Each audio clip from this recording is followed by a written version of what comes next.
ఏది అయినా ట్రై చెయ్యి ఆచి చికెన్ మసాలా. ఆచి చికెన్ మసాలా.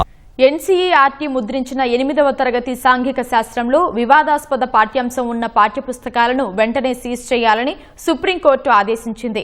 పాఠ్యాంశం ప్రచురణ అయిన అన్ని పుస్తకాలపై నిషేధం విధించింది. వెబ్సైట్లోనూ ఆ పాఠ్యాంశాన్ని తొలగించాలని ఆదేశించింది. న్యాయ వ్యవస్థలో అవినీతి అంటూ పాఠ్యాంశంలో చేసిన వ్యాఖ్యలు అత్యంత ఆందోళనకరమని ధర్మాసనం పేర్కొంది. వారు కాల్చిన బుల్లెట్కు న్యాయ వ్యవస్థ రక్తం చిందిస్తోందని తీవ్ర వ్యాఖ్యలు చేసింది. ఇది కుట్రపూరితంగా జరిగిన చర్యగానే భావిస్తున్నట్లు పేర్కొన్న ధర్మాసనం తమ ఆదేశాలను ఉల్లంఘిస్తే కఠిన చర్యలు తప్పవని హెచ్చరించింది. జాతీయ విద్యా పరిశోధన శిక్షణ మండలి ఎన్సీఈఆర్టీ ముద్రించిన 8వ తరగతి సాంఘిక శాస్త్రం కొత్త పాఠ్యపుస్తకంలో న్యాయ వ్యవస్థలో అవినీతిపై ఒక అధ్యాయాన్ని ప్రచురించడంపై సుప్రీంకోర్టు తీవ్రంగా మండిపడింది. ఈ వ్యవహారంపై సుమోటోగా విచారణ చేపట్టిన సుప్రీంకోర్టు న్యాయ వ్యవస్థ ప్రతిష్టను దెబ్బతీసేందుకు చేసిన కుట్రేనని ఆగ్రహం వ్యక్తం చేసింది. దీనికి బాధ్యులెవరో తెలుసుకోవడం తమ విధి అని ప్రధాన న్యాయమూర్తి జస్టిస్ సూర్యకాంత్ నేతృత్వంలోని ధర్మాసనం పేర్కొంది. సుప్రీంకోర్టు ముందు విచారణకు పాఠశాల విద్యాశాఖ కార్యదర్శి హాజరు కాగా పాఠ్యాంశం వ్యవహారంపై జస్టిస్ సూర్యకాంత్ తీవ్ర ఆవేదన వ్యక్తం చేశారు.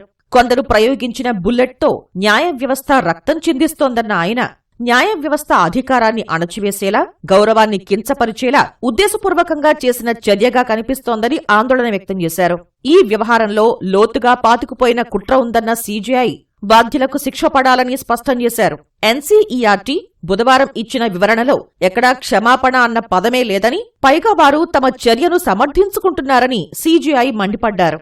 ఎన్సీఈఆర్టీ ముద్రించిన పుస్తకంలోని వివాదాస్పద అధ్యాయం ఉన్న భౌతిక, డిజిటల్ కాపీలను వెంటనే జప్తు చేయాలని సీజీఐ ఆదేశించారు. సదరు అధ్యాయం ఉన్న పుస్తకాన్ని ప్రింట్ చేయటం లేదా డిజిటల్ రూపంలో పంపిణీ చేయటంపై పూర్తిస్థాయి నిషేధం విధించాలని పేర్కొన్నారు.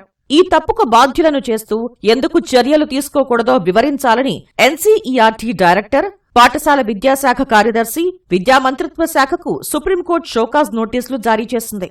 కేంద్ర విద్యాశాఖ తరపున వాదనలు వినిపించిన సొలిసిటర్ జనరల్ తుషార్ మెహతా పాఠ్యాంశం వ్యవహారంలో సుప్రీంకోర్టుకు బేషరతుగా క్షమాపణలు చెప్పారు.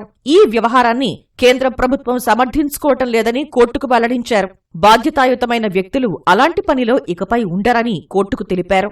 అది చాలా చిన్న పరిణామమని చెప్పిన సీజీఐ ప్రచురించిన పుస్తకం ఇప్పటికే మార్కెట్లో ఉందని, ఒక కాపీ తనకు కూడా వచ్చిందని తెలిపారు.